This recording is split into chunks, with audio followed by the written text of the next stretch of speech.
ಆ ಕುರುಕ್ಷೇತ್ರ ರಣಭೂಮಿಯಲ್ಲಿ ಧರ್ಮ ಅಧರ್ಮಗಳ ಮಧ್ಯದಲ್ಲಿ ಮುಖಾಮುಖಿಯಾಗಿ ನಿಂತ ಆ ವೀರ ಭಗವಂತನೇ ಸಾರಥಿಯಾಗಿ ಭಕ್ತನೇ ಅಧಿಪತಿಯಾದ ಈ ಕತೆ. ಶತ್ರುಗಳನ್ನು ಸೋಲಿಸುವುದು ಸುಲಭ, ಆದರೆ ಅಧ್ಯಾಯ 1 ಅರ್ಜುನ ವಿಷಾದ ಯೋಗ. ಶ್ಲೋಕ 26. ತತ್ರ ಪಶ್ಯತ್ ಸ್ಥಿತಾನ್ ಪಾರ್ಥಃ ಪಿತೃನಾಥ ಪಿತಾಮಹ ಆಚಾರ್ಯಾನ್ ಮಾತುಲಾನ್ ಭಾರ್ತ ಪುತ್ರೇನ್ ಪೌತ್ರ ಸಖೀಂಸ್ತಥಾ ಸ್ವಶೂರಾನ್ ಸುಹೃದಶ್ಚೈವ ಸೇನಯೋರಭಯೋರಪಿ.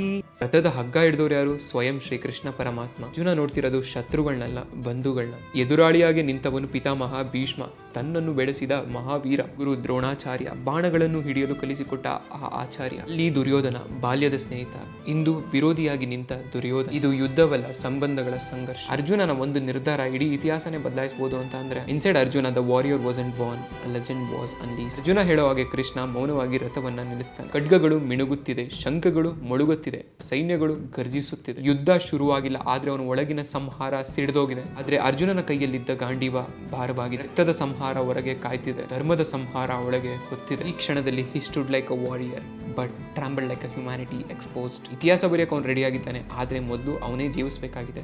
ಈ ಕ್ಷಣದಲ್ಲಿ ಶುರುವಾಗ್ತಿದೆ ಅಮರವಾದ ಉಪದೇಶ, ದಿ ಭಗವದ್ಗೀತಾ. ಅರ್ಜುನನ ವಿಷಾದ ಮನುಕುಲದ ತತ್ವಕ್ಕೆ ಅರಿವಾಯಿತು. ಆಲಸ್ಯದ ಭಯ, ಗೊಂದಲವೇ ನಮ್ಮ ಮೊದಲ ಶಕ್ತಿ. ಯಾರು ತನ್ನ ಒಳಗಿನ ಗೊಂದಲವನ್ನೇ ಗೆಲ್ಲುತ್ತಾರೋ ಇಡೀ ಜಗತ್ತೇ ಅವರ ಹೆಸರು ಕೂಗುತ್ತೆ. ನೆನಪಿರಲಿ, ಮನಸ್ಸು ಗೆದ್ದವನೇ ನಿಜವಾದ ವೀರ.